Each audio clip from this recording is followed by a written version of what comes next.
अस्सलाम वालेकुम, क्या हाल है सबका। उम्मीद है सब ठीक होंगे और बहुत खुश होंगे। मैं भी बिल्कुल ठीक हूँ अल्हम्दुलिल्लाह। और हम सब बहुत खुश हैं क्योंकि आज है स्पेशल दिन। वो ये है कि मेरे भतीजा है, छोटा सा प्यारा सा 7 साल का है। उसका आज पहला पहला रोज़ा है, यानी कि आज उसकी रोज़ा कुशाई है। तो मैंने उसके साथ वादा किया है कि भाई जैसे अफ्तारी का टाइम होगा ना, मगरिब की अजान होगी, मैं आपको खर्ची दूँगी, ठीक है ना। तो इस चीज़ में बड़ा खुश हो गया और माशाल्लाह सुबह से उसने रोज़ा रखा हुआ है, 7 साल का सिर्फ। तो आज उसकी हम थोड़ी सी खर्ची दे देंगे, थोड़ी सी चीज़ें भी से खिला देंगे, बच्चा खुश हो जाएगा, उसकी पहली पहली रोज़ा खुशाई हो जाएगी। और मैंने अपनी मानों के कपड़े धोए हैं, गर्मियों के भी और सर्दियों के भी, क्योंकि मौसम काफ़ी गर्म हो चुका है। तो मैंने सोचा जितने भी गर्म कपड़े हैं ना, वो मैं फोल्ड करके अलमारी में रखने लगी हूँ, ठीक है। और जो गर्मियों के वो सेपरेट करने लगी हूँ। तो साथ साथ आपको दिखाती भी हूँ और आज बातें भी करते हैं ढेर सारी। जी जनाब, यहाँ पर मैं अपनी बेटी के सारे विंटर सीज़न वाले कपड़े निकाल के रखने लगी हूँ और गर्मियों वाले कपड़े मैंने सारे निकाल लिए हैं उसके लिए। अच्छा, मुझे ऐसा लगता है कि हर इंसान की ज़िंदगी में ना 3 स्टेज लाज़मी आते हैं। एक वो जब वो ख़ुद बचपन में होता है, एक फिर जब उसकी शादी होती है, वो बड़ा हो जाता है, और एक वो जब उसकी अपनी औलाद होती है। जब हम बच्चे होते हैं ना, हमें किसी चीज़ की टेंशन नहीं होती। हमें बस इतना पता होता है कि हमने खेलना है, हमने खाना खाना है और हमने सो जाना है, ठीक है। हमारी जो जितनी भी टेंशन होती है वो हमारे माँ बाप ने ली हुई होती हैं। और हमें अपने बचपन में ये अंदाज़ा भी नहीं होता कि हम कितनी बार अपने माँ बाप को सताते हैं, उन्हें तंग करते हैं, उन्हें परेशान करते हैं, लेकिन वो फिर भी हमारा ख्याल रखते हैं, हमसे मोहब्बत करते हैं और किसी बगैर मतलब के मोहब्बत करते हैं। जब मैं छोटी होती थी, मेरी अम्मी मेरी चीज़ें, मेरे कपड़े, मेरे जूते बहुत ज़्यादा संभाल के रखती थी, मेरे खिलौनों को बहुत ज़्यादा संभाल के रखती थी।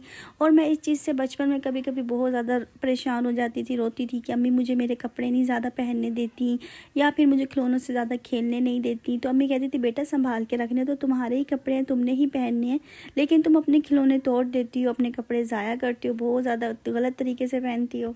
और अब जब मैं ख़ुद माँ बनी हूँ, मेरी एक बेटी है, मैं ख़ुद हैरान होती हूँ। मेरे अंदर सारी आदतें मेरी माँ वाली हैं। मैं अपनी बच्ची के सारे कपड़े संभाल के रखती हूँ, उसके जूते संभाल के रखती हूँ, हत्ता कि जो कपड़े उससे छोटे हो गए, उनसे नहीं आते, मैंने वो भी एक एक चीज़ उसकी संभाल के रखी हुई है। हत्ता कि जब मेरी बेटी 1 दिन की थी, उस दिन से लेकर उसके फीडर, उसके कपड़े, उसके खिलौने, उसकी डोल्स, हर चीज़ मैंने संभाल के रखी हुई है।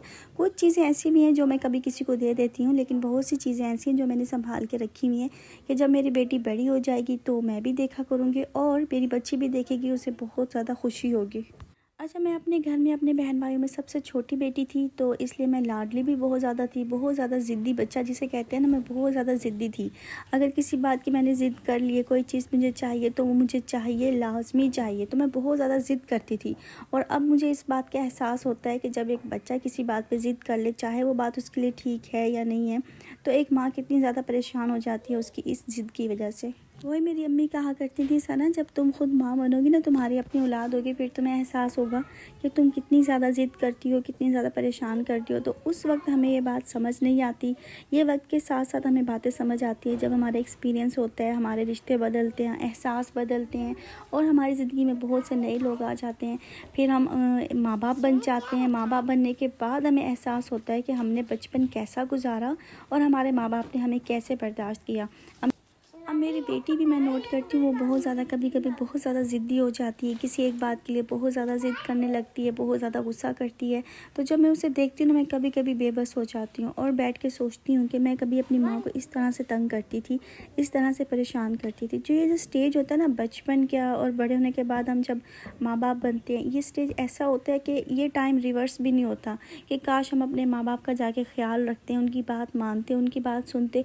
और हमारे माँ बाप, मज़े की बात ये है कि जो बात वो हमें समझा रहे होते हैं ना, इसमें उनका कोई फ़ायदा नहीं होता। वो हमारे ही फ़ायदे और नुकसान के लिए हमें हर बात समझाते हैं कि बेटा ऐसा करने से आपका नुकसान हो सकता है।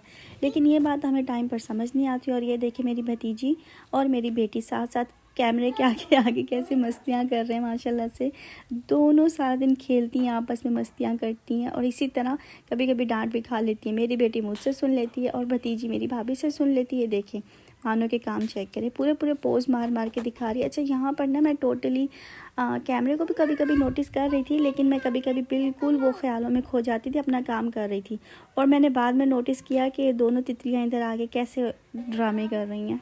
खैर तो मैं बस इतना समझा रही थी कि जितनी भी टीन एज लड़कियाँ हैं ना, ख़ास तौर पे लड़कियाँ जब कब बिगड़ती हैं, जब वो टीन एज में जाती हैं ना, वो बहुत ज़्यादा ज़िद्दी हो जाती हैं और नया नया दुनिया को देखने लगती हैं। तो उन्हें पता नहीं चलता कि दुनिया या लोग उनके बारे में क्या समझते हैं, क्या सोचते हैं और उनके लिए क्या बेहतर है। तो जितनी भी बच्चियाँ मुझे देख रही हैं, स्पेशली जो टीन एज वाली हैं, 13 साल वाली, 14 साल वाली, 15-16 साल वाली, वो स्पेशली अपने माँ बाप की बात सुने, अपने माँ बाप की बात माने, क्योंकि उनके माँ बाप ही सबसे ज़्यादा उनके लिए वेल विशर होते हैं, उनकी भलाई चाहते हैं। माँ बाप से ज़्यादा हमारा अच्छा और बेहतर दोस्त कोई नहीं हो सकता, माँ बाप से ज़्यादा सच्चा दोस्त कोई नहीं हो सकता।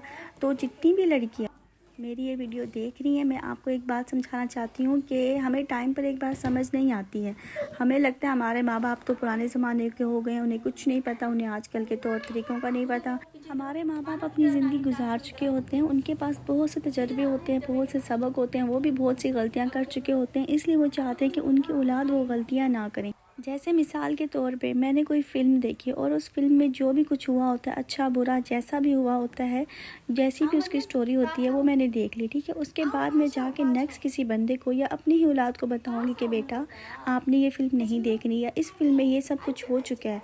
तो हमारे सामने हमारी औलाद क्या कहती है, आपको कुछ भी नहीं पता, आपने फ़िल्म देखी थी, अपने टाइम पर देखी थी और आपको तो ऐसा कुछ पता ही नहीं है। तो ये देखिए, ये सब गलत होता है। जब हमारे साथ रिपीट होता है ना, फिर हमें पता चलता है हमारे माँ बाप अपनी जगह बिल्कुल ठीक होते हैं।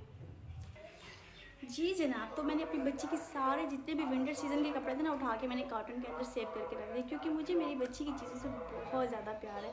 उसके कपड़ों से, जूतों से। मैं मतलब बहुत कम ऐसा होता है मैं उसके कपड़े किसी को दे देती हूँ, ठीक है, जो देने वाले होते हैं ज़्यादा छोटे होते हैं, लेकिन बहुत सी चीज़ें मैं उसकी सेव भी करती जा रही हूँ कि जब वो बड़ी हो जाएगी तो वो मुझे भी अच्छी लगेगी, उसकी चीज़ें याद आएंगी कि कभी इतनी छोटी टिड्डी सी होती थी, और वो खुद भी देखेगी। खैर मिलते हैं जी अगले व्लॉग में, तब तक के लिए जी अल्लाह हाफिज़।